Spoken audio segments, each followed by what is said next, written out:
How to turn off contacts on Snapchat.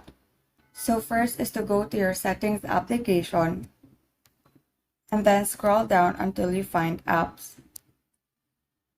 Now use the search icon to search for Snapchat. And then select permissions and ensure that the contacts permission is disabled. Now launch the Snapchat application and tap your profile icon, which is found on the upper left corner. And from here, select the gear icon, which is located on the upper right corner. And now scroll down until you find contact syncing. Tap this option and turn off the toggle button beside Share Contacts with Snapchat. Then tap the Remove Synced Contacts from Snapchat and tap Confirm. That is to remove all of your previously synced contacts in Snapchat.